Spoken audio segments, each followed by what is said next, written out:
باب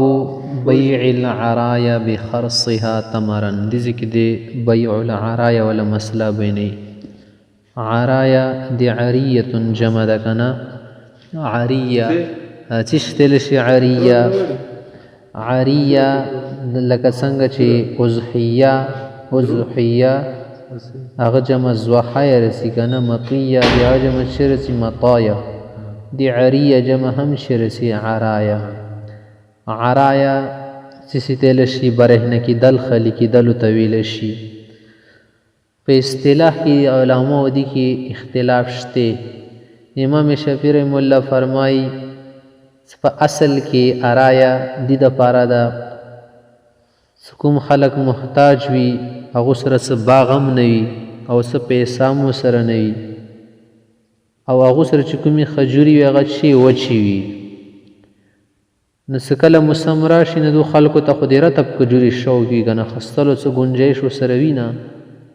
نو دو سره دغه بیا اریه کول شي لکه پیغمبر اسلام زمانې کې به هم د شی کېدو د محتاجو خلکو سره به د اخیستو به څه ګنجایش نه و پیغمبر علیه السلام نه دو خلکو درخواست وکړو څه د وچو خجورو په بدله کې زموږ ته رطب خجوري که میلاو شي پیغمبر علیه السلام ورته اجازت ورکړو خو دا شرط یې ورسره هم ولګولو څه د کومې وچې کجوري دي که نه دي ولا وزن کیل به معلوم وي او داسې کومه معامله کېږي که نه دا به 5 وسقې وي 15 وسق نه به زیات نه وي نو 15 وسقه اجازت تحت دی داخل دی اجازت لاندې نه دا یوه بیه مزابنه ده. بیه مزابنه خو ما نه ده حدیث کې خو دا ترېنه چې ده مستثنا ده. نه بیه مزابنه گویا په دوه قسمه شوله یو مزابنه چې جایزه وي بله مزابنه چې جایزه نه وي. دا د امام شفیع او د امام احمد رحم الله چې ده مذهب دی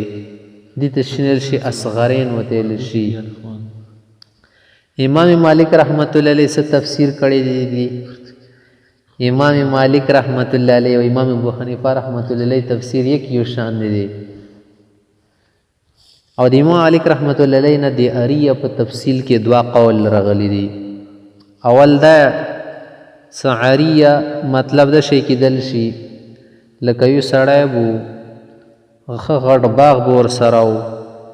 نو هغه به په خپل باغ کې بطور ملکیت د کجورو څو ونې چاته به ورکولې لکه څنګه د عربو مخکې دستور و خو عربو زمانې کې به دا خبره وه چې کله د میوې پخې شوې که نه د کجوري مجربه و خلکو ځان سره ښځې کور اهل و عیال ولا خلک هم بوتلو لکه نن سبا چې کوم ترتیب شروع دی چې کله هلته کې څوک څه وي مزدور ورسره وي که نه ملازمت بندې بیا ورته چې موږ دپاره خیمه هلته ولګو موږ به راځو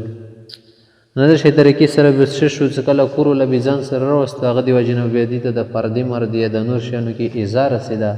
ونه د تنګېدو به د مالک د باغ بیا بې داسې ورته ووي که نه څه داسې وکړه زه د دغو کجورو په بدلې کې تا ته زه نورې کجوري در کومه ته څه شه که ته د دغې ځای نه پوره لاړ شه نه دې دې وجې نه بیا کوم مملوکې کجوري به وي که نه ونې به وي مثال ناغه بیا ورته داسې ووي که نه چې ته دا وچې کجوري واخله او د نورې کجوري کومې ونې ځي که نه دا ما ته را پرېږدوه نو دې طریقې سره به کوله. دویم تفسیر دا کړه ده لکه څنګه حنفي حضرات فرمایي څه مالک د باغ به دا کولو څه کله یو سړي ته بطور هبه و اتیا یو خدای څه بطور ملکیت چا ته ورکړي ونې که نه بطور هبه به ونې ورکړي خو د موهوب له سړی به چې کله راتلو امدرب د وجې نه به تګ را تګ نه به د باغ ولا تنګېدو هغه به ته چې دې په بدلې کې ته نورې درکړمه زه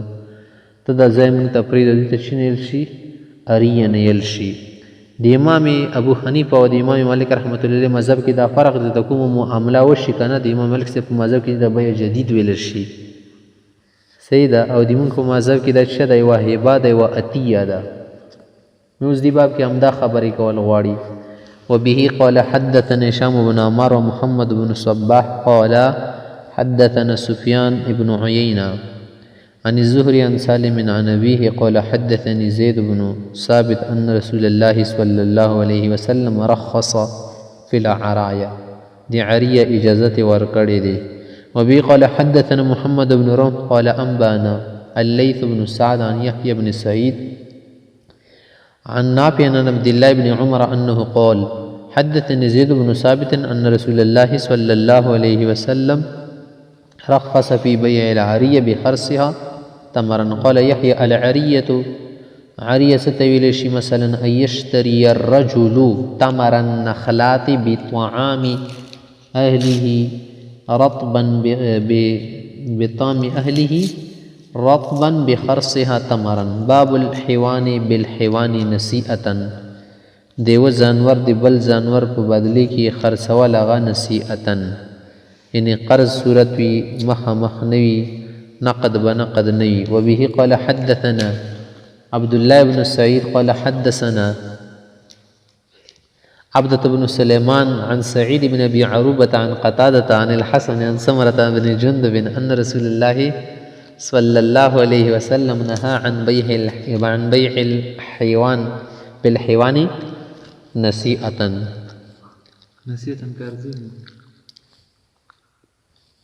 وبه قال حدثنا عبد الله بن سعيد قال حدثنا حفص بن غياث وابو خالد عن حجاج عن ابي الزبير عن جابر ان رسول الله صلى الله عليه وسلم قال لا بأس بالحيوان واحدا باثنين يدا بيد. سمح مخوی کنوی بل سره بدلول شي جنس سیاسي بدل ده او څه قدر نه لري څه ناپ کړی شي یا کیل کړی شي. وکرهه نسیئة. باب الحيوان بالحيوان متفاضلا يدا بيد. وبه قال حدثنا نصر بن علي الجهضمي قال حدثنا الحسين بن عروة وقال حدثنا أبو عمر حفص بن عمر قال حدثنا عبد الرحمن بن مهدي قال حدثنا حماد بن سلمة عن ثابت عن أنس أن النبي صلى الله عليه وسلم اشترى الصفية ب7 أرؤس. قال عبد الرحمن من دحية الكلب. څه مطلب د دې خبرې؟ کله جنگ حنین پیغمبر علیه الصلاۃ والسلام فتح کړو په هغه کې ډېر غلامان وینځي وغیره او جانور دراهم وغیره ملاو شوي وو. پاکې د صفیه بنت حیی بن اخطب دا د سردار لور او حیی بن اخطب د هغه د جنگي لښکر او د علاقې او د قوم مشر هم وو. نه دا هم په وینځو کې رااله او دا په حصې کې دحیه کلبي صاحب ته ملاو شوي وه. دحیه کلبي رضی الله عنه مشهور صحابي دی. پیغمبر علیه الصلاۃ والسلام ته به جبریل کله چې راتلو کنه د دحیه کلبي رضی الله عنه شکل کې ورته راتلو. نو پیغمبر علیه السلام ورته ووی چې دی په بدله کې بله یوه وینځواله هغه پرې راضي نه شو. نو بیا ورته هغه په بدله کې نورې ووینځې ورکړلی چې دا پیغمبر علیه الصلاۃ والسلام بیا څه کړله ازاده یې کړله او دا ازادي هغه دپاره مهر وګرځېدو. اعتق الصفیه لکه څنګه نور حدیثونه شته. وعتقها صداقها او دا عتق د دې بیا مهر و.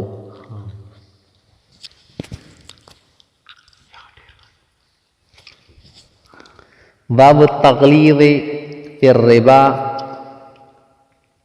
یا فی الریا هم دا باب شا لیکلی دی فی الریا خو فی الربا. سود په باری کې پیغمبر علیه السلام ډېر سختی کړې ده ډېر تغلیظ او شدت او دمکی ورکړې ده. وبه قال حدثنا ابو بكر بن ابي شيبه قال حدثنا الحسن بن موسى عن حماد بن سلمة عن علي بن زيد عن ابي الصلت عن ابي هريره رضي الله تعالى عنه قال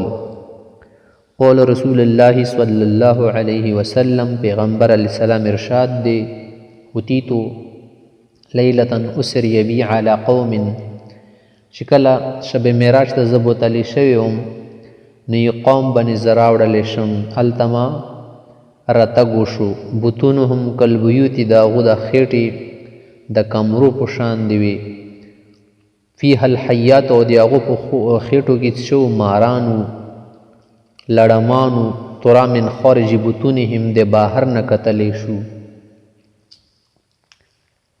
فقلت ما جبريل علیہ السلام نه تپوسو کو من هؤلاء یا جبريل دا خلق سوق دی او د څه جرم دی. قال پیغمبر علیہ السلام جبريل علیہ السلام ما ته خبر راکو هؤلاء اکلت الربا دا هغه خلق دی چې دنیا کې سود خوړو مرداري خېټې ته نه ډکول نن ځکه پکې دا ماران او لړمانو نه دا خېټې ډکې شوي دي. وبه قال حدثنا عبد الله بن سعيد قال حدثنا عبد الله بن إدريس عن أبي معشر عن سعيد المقبري عن أبي هريرة رضي الله عنه قال قال رسول الله صلى الله عليه وسلم ابو هريره صاحب روایت ته چې پیغمبر علیه السلام فرمایلی دي الربا 70 حوبا چې سود خو او یا ګناهونه دي او یا شعبي دي او یا حسي دي او یا جرمونه دي دا ایسرها په دې کې ټول نواړه حصہ او ګناه پکې دا د عین کې هر رجل امه چې سړی خپل مور سره زنا وکي د دې کمه حصہ ده نو سود به څومره غټه حصہ یې کله ټول راوالي نه ډېر غټ جرم دی. وبه قال حدثنا عمرو بن علي الصيرفي أبو حفص قال حدثنا ابن أبي عدي عن شعبة عن زبيد هم خلق عن زبيد عن إبراهيم عن مسروق عن عبد الله عن النبي صلى الله عليه وسلم قال الربا 73 بابا دریویا دروازې دي. دریویا دروازې نه څه مطلب دی یعنې ډېر زیات ګناهونه دي پکې ډېرې زیاتې شعبې دي یوه نابلد شه دا غټه ده. وبه قال حدثنا نصر بن علي الجهضمي قال حدثنا خالد بن الحارث قال حدثنا سعيد عن قتادة عن سيد بن المسيب عن عمر بن الخطاب رضي الله تعالى عنه قال إن آخر ما نزلت آية الربا چې ټولنه په آخر کې د سود والا آیت نازل شوی دی.